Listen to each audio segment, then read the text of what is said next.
What is up, faithful? Thank you so much for joining in. We got a lot to talk about. We're talking 49ers offseason. Are the 49ers doing enough to set the young king up for success, Trey Lance? I got Rohan Chakravarthi in the show with us. Stay tuned. We're talking about it here.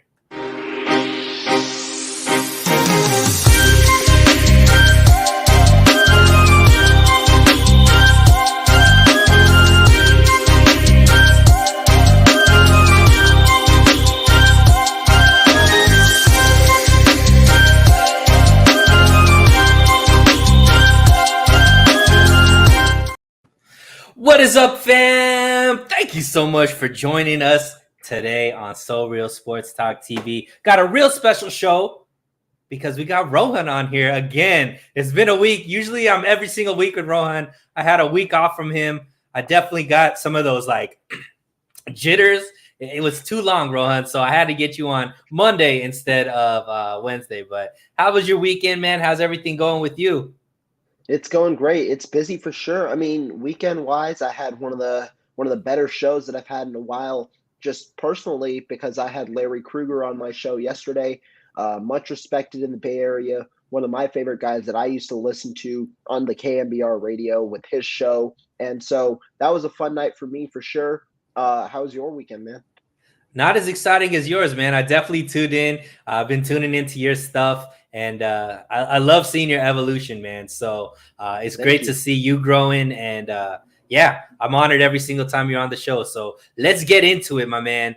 So I think it's pretty. I mean, there's people out there saying it's not for certain, but from what everything I read into what Shanahan's statements were, what Lynch has been saying recently, Trey Lance is the starter. And it looks like based off of what the decisions they made in the offseason, as far as the coaches they brought in and so on and so forth, Trey Lance is going to be the starter. So with that being said, Rohan, the 49ers haven't done a lot to the offensive side of the ball as far as through free agency, with maybe the exception of Ray McLeod, who was brought in more for special teams, but also as a wide receiver.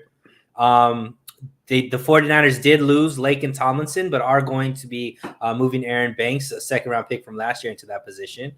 But overall, do you look at this situation with Trey Lance becoming a first-year starter in his very young career? Have the 49ers done enough to set Trey Lance up for success? I mean, when we look at it, right, we have to look at it with two perspectives: the wide receiver perspective and then the offensive line perspective, right? Or the weapons and then the offensive line. When we look at it, the wide receivers, there's a reason where we didn't necessarily improve, and that's because we already had the insane amount of talent that we had on our roster before. You have Deebo Samuel, an all-pro, kind of do-it-all kind of player. You have Brandon Ayuk, a nifty route runner, who definitely has the potential to be a high-end wide receiver too, a great complement to Deebo Samuel, especially in an offense that stretches the field like the one that Trey Lance is likely to provide. And then you got the big body Juwan Jennings, who's third down reliable, Mr. Reliable out there. And he was a very beneficial receiving weapon over the last course of the season last year, catching for 94 yards in the Los Angeles Rams game, over 6 catches, got 2 touchdowns in that game. So you have a strong receiver core, and then you added with Ray McLeod, who should only lessen the burden on Trey Lance's shoulders because he's another gadget weapon where you don't necessarily need a lot from the quarterback to put the ball in that guy's hands. So I think they definitely did receiver wise, just because they already have the roster that is setting Trey Lance up for success. Now, offensive line wise, or go ahead first, and then I'll talk about the offensive line. No, I thought you were taking a breather, but keep going. I like where you're going. Yeah, and offensive line wise, right? That's the big question mark right now. We have Mike McGlinchey, who we do not know is going to come back well from that torn quadricep. We don't know necessarily who's at right guard for now. We know Aaron Banks is slotting in. Kyle Shanahan said that he was impressed enough by Aaron Banks that he'd started midseason last year. We don't know, though, who's going to start at right guard. Is it going to be Brunskill again? Is it going to be Jalen Moore? Is it going to be a draftee? And I think that this is the biggest question mark. So overall, have they set him up for success? They have, and I think they've been doing that over the last 2 years. But can they do more? I do believe that that's the case, especially with the offensive line. Yeah, and I mean, I think that if you are Trey Lance and you're going into your first year as a starter, and you just look at what's surrounding you. You have an all-pro fullback.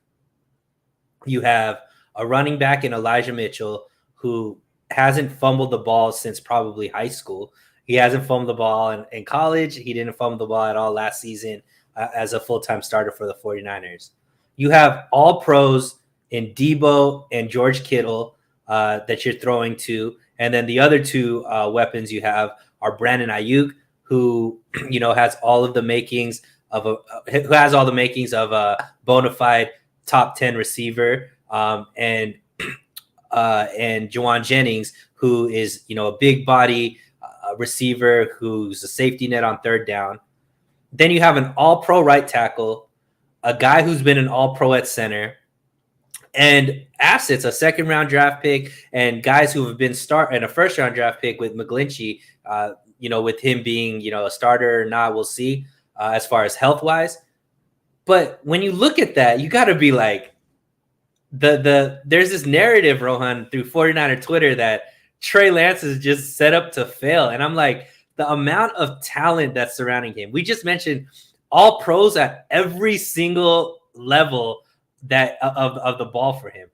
What other rookie is coming into a position like that with just all pros? And not like we're talking about years ago all pros. Juszczyk was an all pro last year. Trent was an all pro last year. Deebo was an all pro last year. Kittle's like a couple years off from an all pro. Mac is a few years off from an all. These are like guys that are still playing at a really high level surrounding him. So I think that this narrative that the 49ers aren't doing enough to set Trey Lance up for success is just people that just wanted bigger names to be brought in this offseason and aren't seeing it, right? I look at also not just the players, right? Then you look at the coaching staff. Shanahan deliberately picked certain coaches that he brought into the staff, I think with the mindset of Trey Lance being the starter, right? We already saw Anthony Lynn, who's worked and been successful with quarterbacks that have a similar skill set as Trey Lance. And then Shanahan specifically spoke about why he brought Brian Griese in as a quarterback's coach. And it was directly to help mold and develop a young quarterback with the everyday up and down type of experience that it is to be a quarterback in the NFL. So you look from the coaching staff to obviously Kyle Shanahan being the offensive guru that he is and what he's going to be able to do with the schemes to make it easy for Trey Lance. Then the players that he has surrounded around him. I mean, it's pretty hard. Like we're nitpicking at a certain point to be like, this guy isn't set up for success. What do you think about that? I mean, I agree with what you said. Like, when we look at last year's draft, before Trey Lance was drafted, I said this on my YouTube channel, and that was the 49ers are the best spot for any quarterback in the draft to go to. And it's strictly because they have the best foundation out of any team that was requiring a quarterback. And I don't think that has changed over the last year. Instead, I think that that's improved because guys like Deebo Samuel, guys like Trent Williams have showcased that they can still remain at that high level, if not better than they were in the previous seasons. So I think that this foundation for the 49ers is strong. And I don't think that it's going to change because players like Deebo Samuel are still fairly young. Players like Brandon Ayuk are still fairly young. Kyle Juszczyk is under contract for a while, and they could potentially even draft his replacement this year in a guy like Chigoziem Okonkwo. So there are a good amount of players and a good amount of foundational pieces that we have on this roster that are here for years to come. And the whole purpose of that kind of foundation being built was for a guy like Trey Lance, the franchise quarterback, to take them to new heights. So I do not think that they've set him up for failure. I do think that they've still set him up for success. There's a reason that the 49ers is still projected to be one of the playoff contending teams next year. There's a reason that people haven't shut out the door of them continuing their success. And that's because they believe in Trey Lance, but moreover, the team believes in him so much that they've set up this foundation for him to succeed in. Absolutely. And Nate Garcia brings in the best 49er quarterback was Jimmy Druckenmiller. I don't know. That might have been way before you were following the team, Rohan, but Jim Druckenmiller, I remember he was electric in the weight room. He was one of the strongest quarterbacks. He had like a really ridiculous deadlift.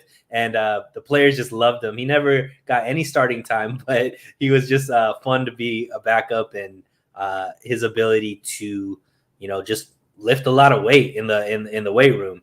But transitioning into this, so I mean, there is this narrative that the 49ers haven't done enough, Rohan, and there's very notable content creators, there's very high level guys that have a following and all this kind of stuff that are saying that the 49ers have failed this offseason and that this has been a failure overall. Now, when you're looking at what the 49ers have done and how much they've gotten better, if they have gotten better, would you look at this offseason and deem it a failure so far? No, I would not. I mean, look, I'll be honest. The 49ers have not gotten better this year. Me personally, I believe they've gotten worse. They got worse on the offensive line, which is a key position, especially when defending Trey Lance. They got worse on the defensive line, losing DJ Jones and Arden Key, two key players from last year. But do I think it's been a failure? I think that would be too much of an exaggeration. Why? The 49ers looked to where they had needs, right? First of all, they needed a starting caliber cornerback, number one.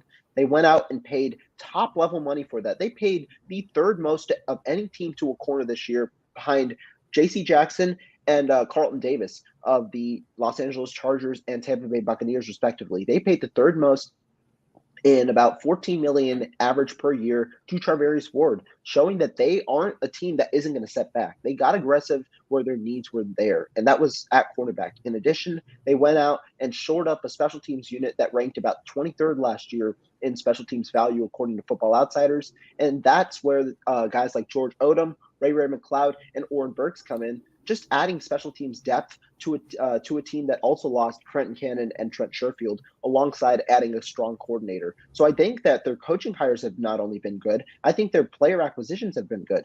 Now, obviously, there's room for improvement. I'm not negating that. I still think they need a starting caliber safety alongside Jimmy Ward. I still think they need offensive line help, at least depth in that case, at right guard, at right tackle, should Michael Glinchey not work, and potentially even a deep threat alongside a deep threat in the offensive game, and then an edge probably alongside Nick Bosa. So there are still holes, but to say that it's been a failure, I think, would be an exaggeration. And, there's this narrative that the 49ers have gotten worse, Rohan, and you just stated that, and I want to push back a little bit on that. Go ahead. Can we definitively say the 49ers have got worse, or is there just a question mark at certain areas of it? Because you say, okay, the 49ers offensive line has gotten worse. Well, they've only really lost one full-time starter, which is Laken Tomlinson, and they're replacing him with the second-round draft pick in Aaron Banks, who is going to move into his natural position. So can we definitively say that the 49ers offensive line has gotten better? No, we can't, because we haven't seen what Aaron Banks is going to look like there on the offensive line.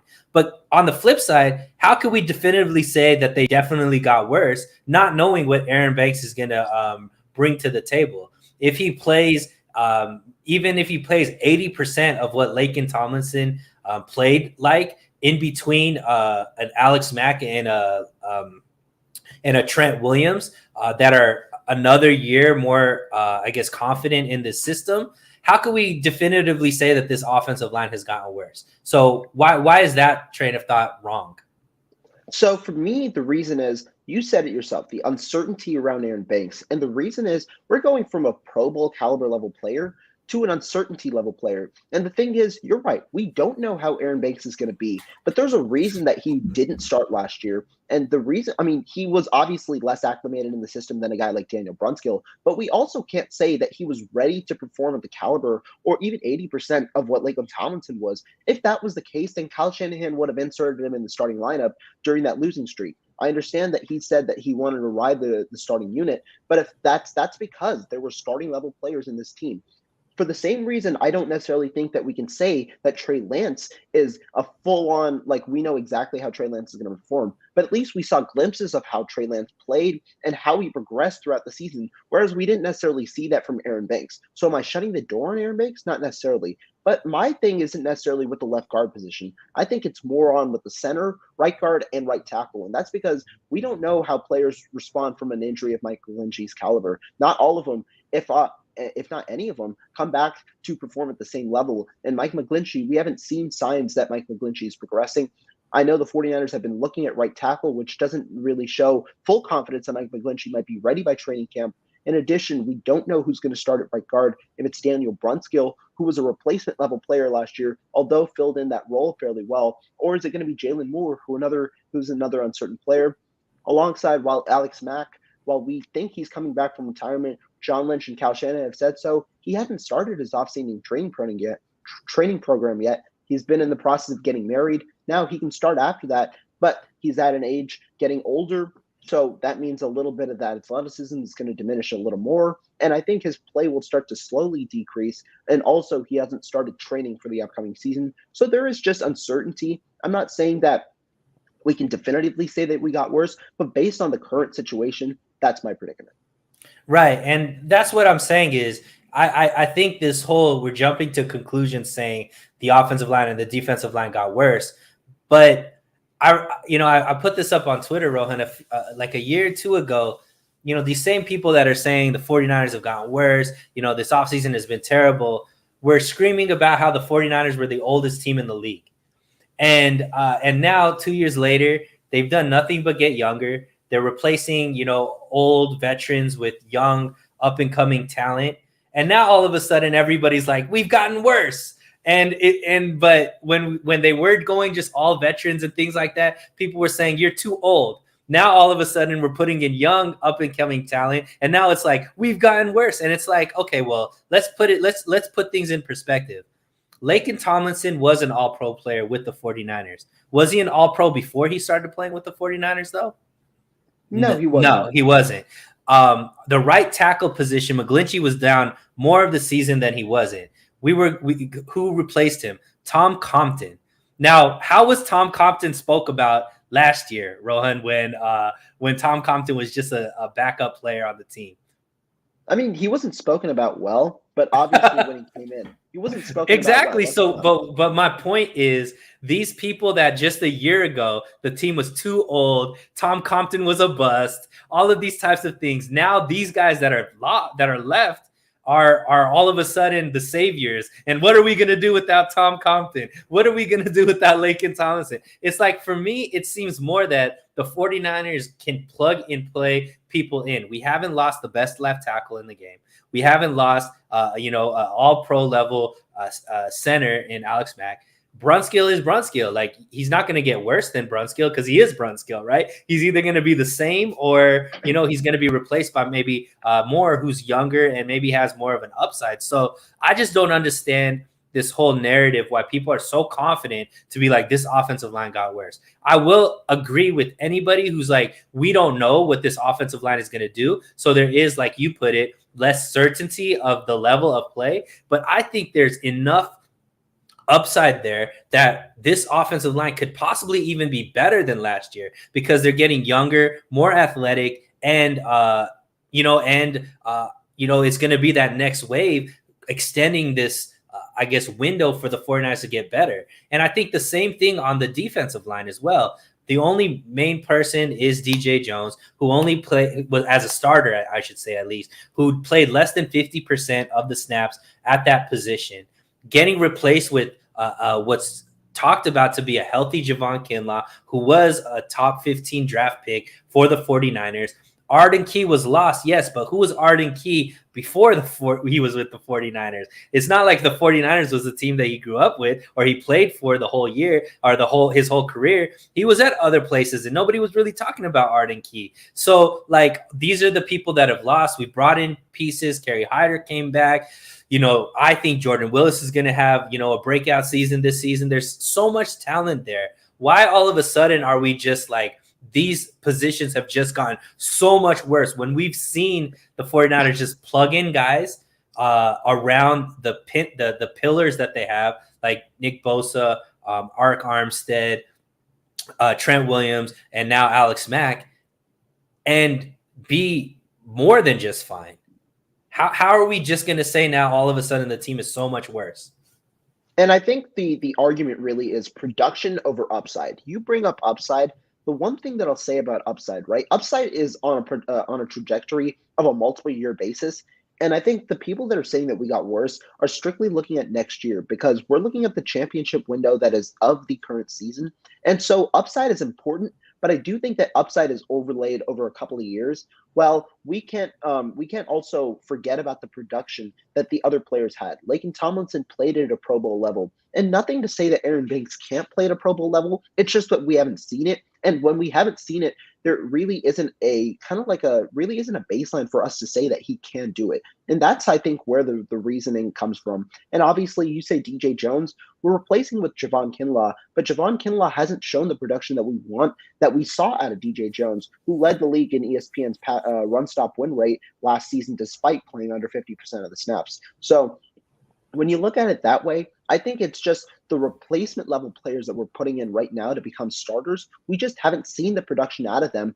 So we can't necessarily say that they're going to be good players. Or I mean, it's not that we can't necessarily say that they're going to be the players that they're replacing without seeing production first. And that, I think, is where the point comes from of positions technically getting worse. Now, obviously, could they be better at the end of next season? Yes, if these players play up to expectation and play and excel or exceed expectation. But at the moment, I think, especially with the production that we've seen from the players that are stepping into these starter roles that weren't necessarily starters last year, I think that that's where the argument comes from, at least for the short term, that we've gotten worse at those positions. Yeah, and I guess it's just I just think we're being intellectually dishonest by just blatantly saying we got worse. We don't know. I guarantee I absolutely somebody who is like, you know what? I don't know if we got worse, but I don't know if we got better because we have to be able to see these players actually play before we could decide either way. But people that are just coming out and being like, yo, this team definitely got worse. They're definitely worse than they were last season. This is a terrible offseason, yada, yada, yada, yada, yada. You know, to me, that is just not very fair because we've seen the 49ers still play at a high level with guys going down in injuries and just plugging and playing people into that. And, you know, to transition into, you know, the opposite side, we talked a lot about offensive line. Defensive line, I know we touched on it a little bit, and you said that this defensive line got worse. So maybe I'll start with this because I actually think this defensive line got better. And the reason why I think this defensive line got better is, like I said, we've lost the two major pieces we lost were Arden Key and DJ Jones. Now, Arden Key ended up being a productive guy as far as I think he had like 6 or 7 sacks last season. You know, coming to the 49ers in a rotational piece. And then DJ Jones, obviously, like you mentioned, was rated very high as far as a run stopping nose tackle for the 49ers. And, you know, those two guys were productive players and they were lost and went to make the bag. But I look at the defensive line and say the defensive line strength is with 3 people: Nick Bosa, Arik Armstead, and Chris Kosaric.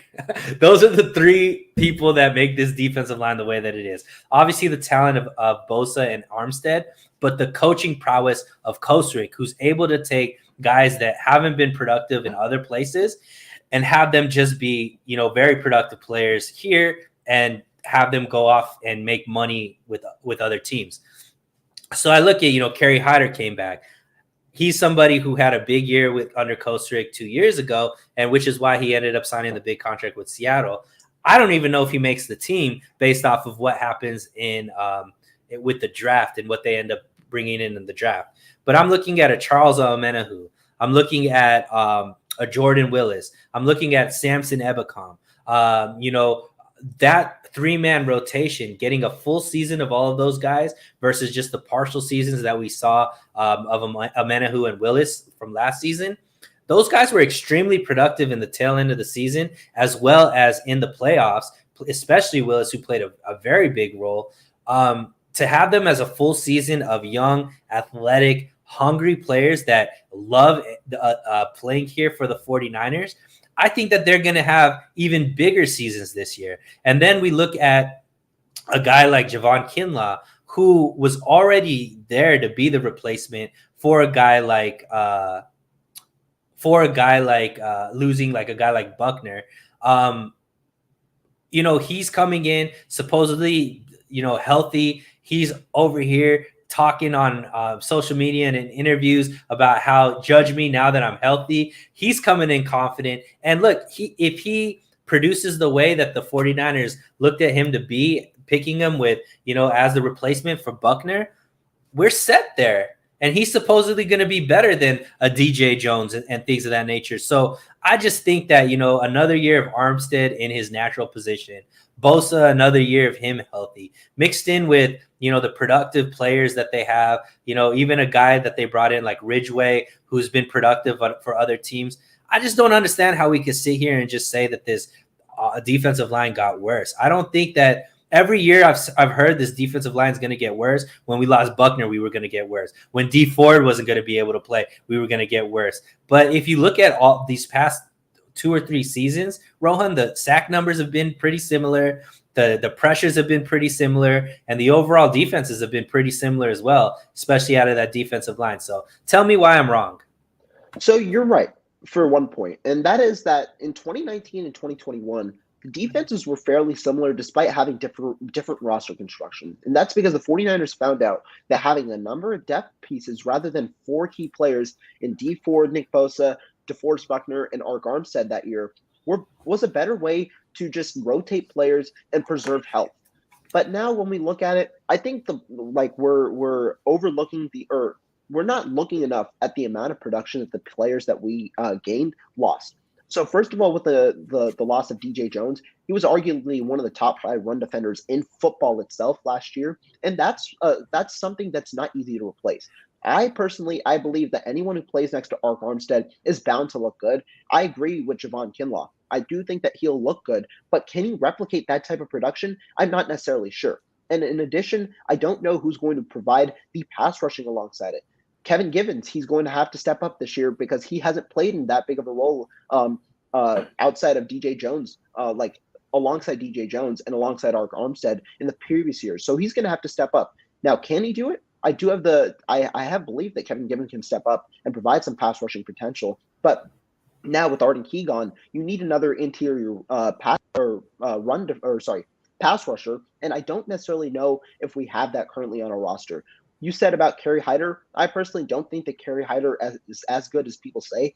I think he's more of a rotational player, and that's what the 49ers signed him to be. I don't think he's a starter like he was in 2020, and I think most of his plays came off of hustle plays. Kerry Hyder is a hustle player. He's not necessarily a player that'll win immediately. Whereas a guy like Arden Key, he was a guy who won immediately, which is what led to his 7.5 sacks in 2021. And that's why I think losing that type of production, that kind of hurts you when you're going towards the quarterback. Now, do I think that giving him up was the right move?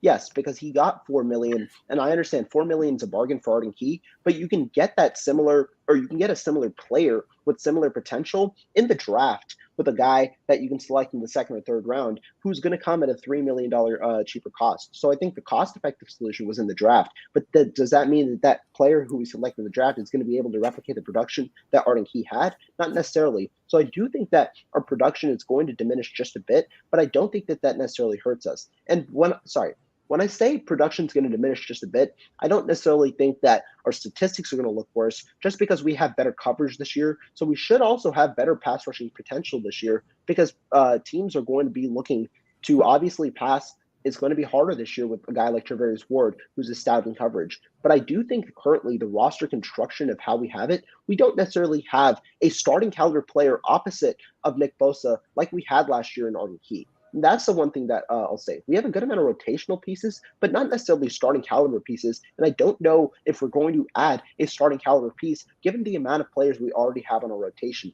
We already have 10 defensive linemen. We carried 11 last year, although that was an insurmountable amount. I don't know if we carry 11 again. We might only carry 10, which is why, like you said, Kerry Hyder might not make the roster. But even if we draft a player, if it's not in the early rounds, I don't necessarily know how much production they're going to have in the first year. Yeah, I mean, it's going to be something to be interesting to watch as it plays out because obviously we know this defense is built around the defensive line being, the driving force. I personally think we're going to see this defensive line actually perform better than last year, Rohan. So I'm excited to talk to you throughout the season to see which one of us is right. And Um, hey, I'd love to be wrong, to be honest. I'd love for this defensive line to eclipse last year. Like that'd be one of my favorite things. I love when I'm proven wrong for sure.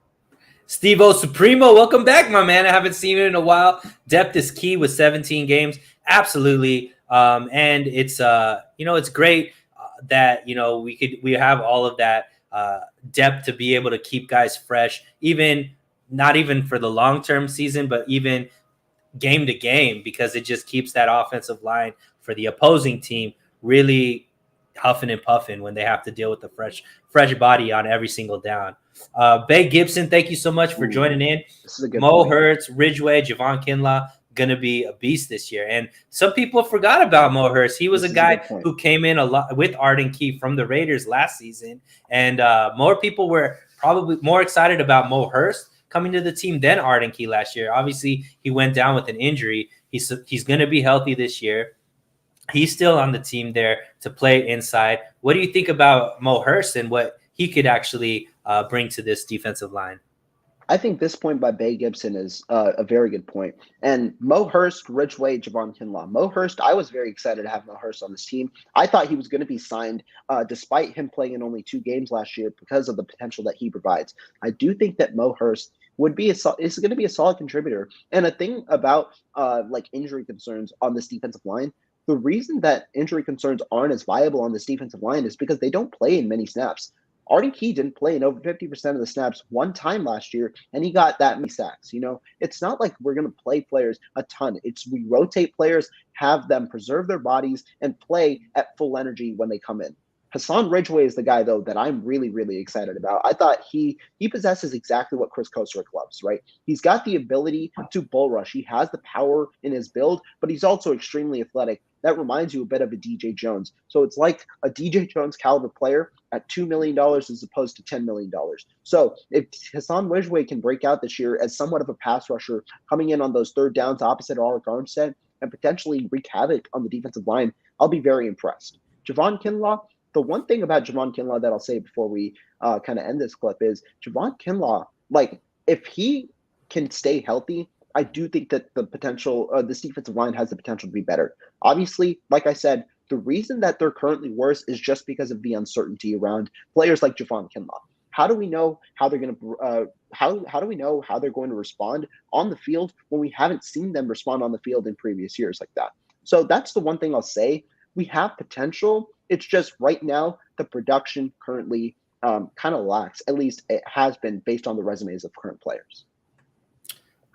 We shall leave it there, but it's a great kind of segue into the next question that I had for you. So, obviously we've talked about some of the holes that the 49ers that still have on the team. So it looks like this 61st pick, Rohan, is actually an extremely important pick because it could bring in a guy who, could be somebody called upon to be an immediate starter for the team, depending on where they go with it. So based off of what you're seeing this offseason, what do you think the 49ers will do with the 61st pick? Right. So before the offseason, a lot of people projected cornerback to be the first pick just because that was the weakest spot. But Kyle Shanahan knew that, and that's why he went out and got a cornerback. So we know that it probably won't be cornerback at 61.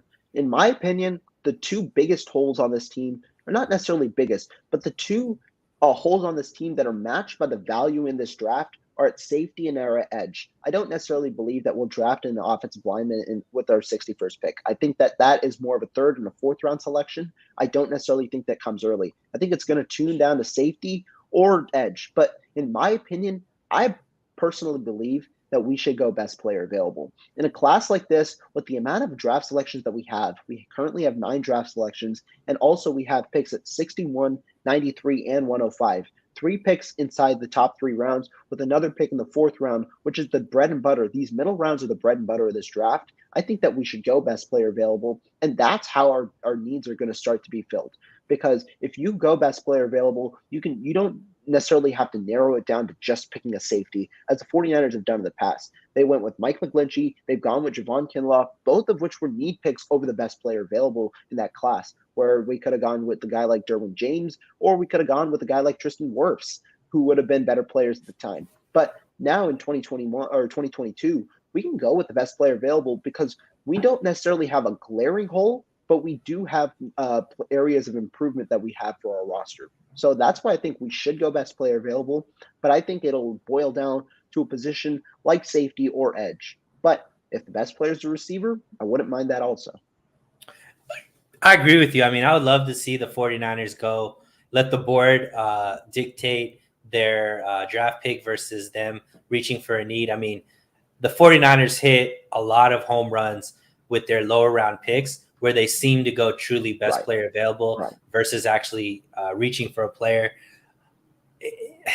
It'd be against everything that this regime has done with its higher round picks to say now they're going to be patient enough to go best player available. I think that based off of what they've done this offseason, it's going to be edge, safety, and I would throw wide receiver in there as well. Because outside of, the 3 wide receivers and Ray, there's not many players that you expect to make this team. And they usually carry at least 6 wide receivers. So I expect them to draft 2 more wide receivers somewhere in this draft, possibly even, with that second round pick, just because that is a position that Shanahan likes picking guys high. I don't know, for whatever reason. He does like using second round picks. Obviously, we've seen Deebo get picked in that round. We've seen Dante Pettis get picked in that round. They've traded up their second round pick to go get Brandon Ayuk. So they tend to like doing that. So I could see them going that way as well.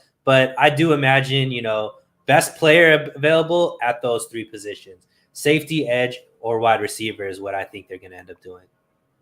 Yeah, that's fair. But, you talked about it because, at first the 49ers were only going to have, 6 draft picks or something like that. Now it looks like they're going to have what I think is like close to 11, right, Rohan, with all of the compensatory picks and from guys that got signed to other teams and them getting 6th and 7th round picks. So I think they're ending up with 11 picks.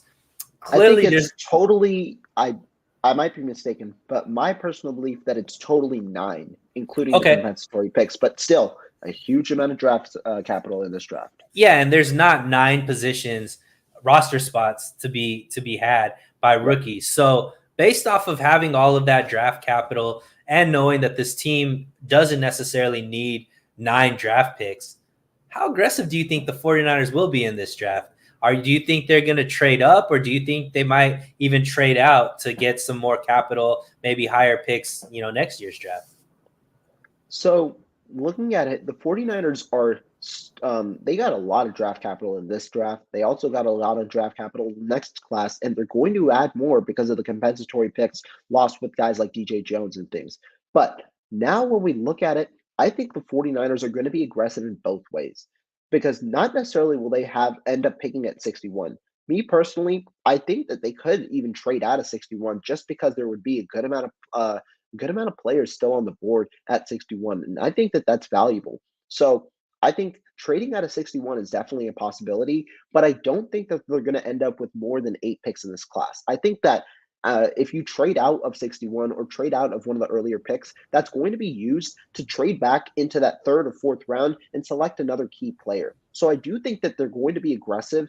Even if they trade out, I do think they're going to be aggressive and trade up to acquire an extra 3rd or an extra 4th round selection in this class. Right now, they're currently at 4 in the first 4 rounds with a 1st, 2 thirds, and a 4th. I think that ends up going to 5 at least with the draft capital that they have. So I do think that they're going to trade up and end up with around 7 selections in this class, probably trading up into the 4th round with some of their later round picks and getting an extra asset, especially if they trade back. Yeah, and I mean, the 49ers are not opposed to trading picks for a player either. So that's going to be interesting to see. Obviously, we saw them, a couple of years ago trade for a guy like Trent Williams.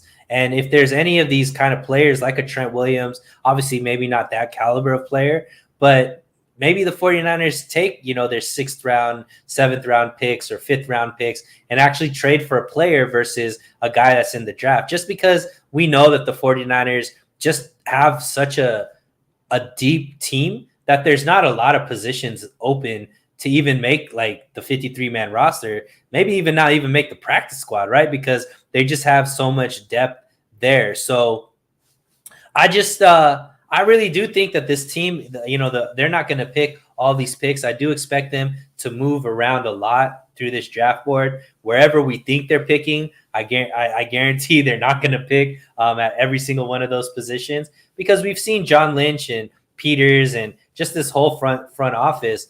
They like being very, flexible during the draft process, and they're willing to trade up, trade back, trade out, trade for a player. So it's going to be exciting for a 49er fan, knowing that they have this whole arsenal of draft picks, and knowing that this regime does like doing things. So you can't turn away. You got to watch all the time, because you never know when the next pick will be a 49er pick. Right. And I mean, I'll just give an example, right? Last year, the 49ers had pick 43 in the second round. Guess what they did? They traded out of pick 43, went to pick 48, and then after that, they used the capital that they got from the Las Vegas Raiders, that fourth round selection that they got from trading back, to trade back into the third round and select Trey Sermon at 88, acquiring another third round pick and diminishing their draft capital, but getting value on those draft picks. They ended up selecting Aaron Banks, but they got a third rounder out of it after trading up to select Trey Sermon. So I could definitely see something like that happening again this year. I love it. So we'll get you out of here on this one, Rohan. So there's a lot of speculation right now that guys like AJ Brown and DK Metcalf might actually be traded sometime this offseason. These are guys that are, up for same situation as Deebo in their fourth year, could be extended this year or hold out for, or play this year and then, be able to walk next season or franchise tag. If DK and AJ Brown end up getting traded, more than likely they're going to be re-upped with the teams that they traded with, probably on an extension, long-term type contract. Knowing that this is all up in the air right now, Rohan, do the 49ers need to extend Deebo immediately, or can they still wait, or even maybe pass on extending him this season and just wait till the offseason to make a deal with him? My answer is yes. I think they need to extend him this offseason, and I don't think that he is on this team, or I don't think that he's getting an extension if it isn't this season. And here's why. Already, we've seen two major wide receiver trades and extensions this offseason in Devontae Adams and Tyreek Hill. Devontae Adams got a 5-year, $140 million contract, but it's really a 3-year, $67.5 million contract. What that means is he's getting $22.5 million a year for the next 3 years.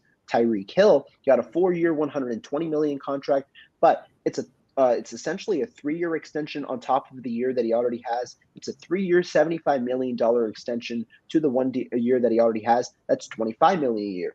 So in reality, I think that if the 49ers want to extend him, they've got to extend him this year, because like you said, there's AJ Brown, DK Metcalf, and Terry McLaurin, who all are deserving of extensions this offseason. And then we have Justin Jefferson next year, all of whom are likely to improve the wide receiver market and make it unfeasible to pay wide receivers that much of a premium, especially with the amount of talent that comes out of wide receivers every single year in the draft. We get 15 to 20 starting caliber wide receivers over the last 3 years, and that's not going to change soon. I think that increases, or not, that remains the same next year. And so for the 49ers to at least get value on their receiver, they need to extend him this year, because then you can extend him within that $22 to $25 million range. I've been saying $24 million a year for Deebo with a 3-year out clause, so that you can see how he performs in the next 3 years. If he's too injury prone, then you move on after 3 years. But if he's worthy of an extension, then you make him a 49er for life. And so that's why I think Deebo Samuel deserves to be extended this year. I don't think that he walks out of this year without an extension, first of all. I think, especially given his injury history and his propensity, and he wants to be paid probably this offseason, I do believe that he is the one to be extended this year. I think also that it's a necessity, at least if the 49ers view him in their long-term plans, for him to be extended this year for financial reasons and to get value back on the return for Deebo Samuel. Yeah, and I mean, I'm a big fan of Deebo, but, if I'm playing devil's advocate, right, because I do want to extend Deebo, and I do think, obviously he does wonders for this offense. But if I am playing devil's advocate, like I said, Deebo's only had one fantastic year out of the 4 year or 3 years that he's been on the team. The other 2 years were injury riddled, and even though he showed signs of the obviously he was a yak bro from the start, he's also been somebody who's not been able to be available all the time. Another thing is, when you have quarterbacks like Patrick Mahomes, when you have quarterbacks like Aaron Rodgers, it doesn't really matter the level of quarterback or level of wide receiver that they have. They're going to make, average wide receivers great. They're going to make great wide receivers even better, right? And so if you have the right quarterback there, you don't necessarily need to overpay the wide receiver position, because you can always get, like you said, good talent, and then that quarterback will make them a better, wide receiver based off of the quarterback play.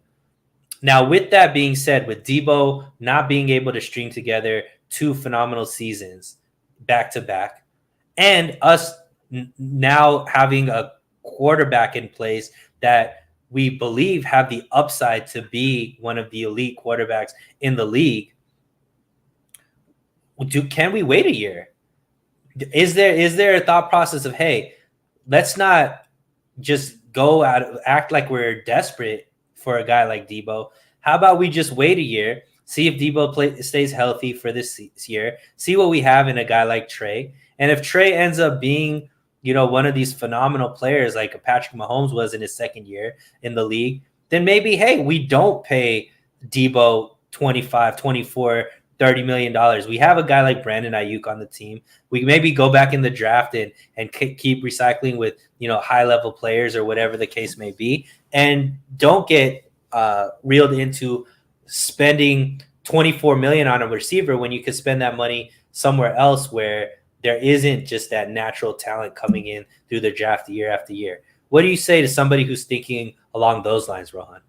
I think it's a very fair point. I know my guy Marco Martinez has a very similar thought process when it comes to Deebo Samuel. And I think the one pushback to that is, if we pay him next year, I do think that we're going to overpay for Deebo Samuel, because we're going to have to pay an extra amount of money, especially if Justin Jefferson gets his contract first. And so when you look at it, I think the best time to pay him is this year. And I think it is a necessity, especially if players like DK Metcalf and AJ Brown become irate with their contract extensions, contract negotiations, because then you can get him at the cheapest cost of the 4 receivers that are eligible for extension this year, diminishing probably his average per year about $5 million, especially in that guaranteed money, which is what matters. And I think that that's important.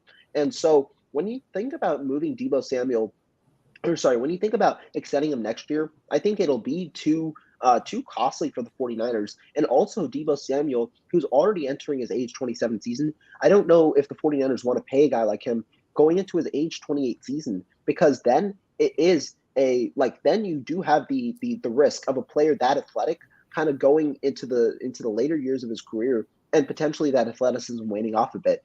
In addition, I think it's smart, especially with Trey Lance there and the uncertainty around Trey Lance, to give a safety blanket, which is Deebo Samuel. He proved that last year with Jimmy Garoppolo. I think we should diminish his carries a lot more, just to make sure that his body is a lot more preserved. But you give Trey Lance a safety blanket, and if you extend him this year and give him the 3-year out clause, Deebo Samuel and Trey Lance's contracts align with each other, so that when you know that this Trey Lance project either works or doesn't work, you also have flexibility around Deebo Samuel. I think that that's important, and I think that that sets the 49ers up well for the future, especially because they're going to have a low cap hit this year. The cap astronomically increases about $50 million in terms of projection next year, or $40 million. And I do think that we can shoulder the cost of a Deebo Samuel next year and the year after. And I do think that you get him for the best years of his career while also having flexibility. Yeah, and I mean, look, I was just playing devil's advocate. I love Deebo. I think not only just for his play on the field, but just him off the field, his ability to hype the team up on the walkouts and all that kind of stuff. He's just like a great fan favorite. So I do feel like the 49ers should bring him back, will bring him back. And, it seems like whatever injury woes he did have in his first 2 years, whatever he's done to change that up, he's been able to stay relatively healthy last season. And clearly, the type of year he had was, one for the record books as far as his ability to get the type of yards he got reception wise, plus the amount of touchdowns he got running wise, so definitely a guy who makes the game and the team much better, much like you do, Rohan. For this show, you make the game and this team much better. So thank you so much for coming on. Talk to the guys about what you got going on. I know you got something going on later on today, and what can they look forward from you for the rest of the week? Yeah, so I like to be busy. I like to keep my schedule packed, and that's why I love coming on these shows. I love talking 49er football. I personally have my own YouTube channel. You can search up Rohan C on YouTube, and you'll find my name. You can also look at my Twitter, Rohan Sports 27. The link will be there on my Twitter. Be sure to hit me up. Be sure also you can go talk to me in my DMs. I'm always active trying to talk to 49er fans. I have my own podcast, 49ers Red Zone. Make sure you guys go subscribe to that. Go listen to me and my boy Marco Martinez talking 49ers all week long. We have our podcast tomorrow. Be sure to tune in. And Sunil, as always, thank you for having me. And if you guys aren't subscribed yet, be sure to hit that subscribe to So Real Sports Talk. He's always coming on here and providing you guys with great content. Thank you for having me again. Absolutely. And I appreciate everybody in the comment section. You guys definitely make this show go. Thank you so much for your comments and input as well. Like I always say, stay safe, stay healthy, stay hydrated. There we Absolutely. go. And we will see you guys very, very soon. I'll probably be doing another show on Wednesday with somebody to be determined. Should be on Jack's show tomorrow, and possibly Jesse's, depending on what he's going to do. Might be a spicy debate with Daniel Kelly from All 49ers inside about the Trey Lance. We're trying to set that up. I don't know if it's going to be this week or next week, but a lot to look forward to. So definitely, like Rohan said, go over there, subscribe to his channel. If you haven't subscribed to this channel, please do. It does help out. I'm steady pushing to that 1,000 subscribers, trying to get there before the season starts. So anything you can do to help that would greatly be appreciated by me. But everybody else, have a great night, and we'll talk again very, very soon.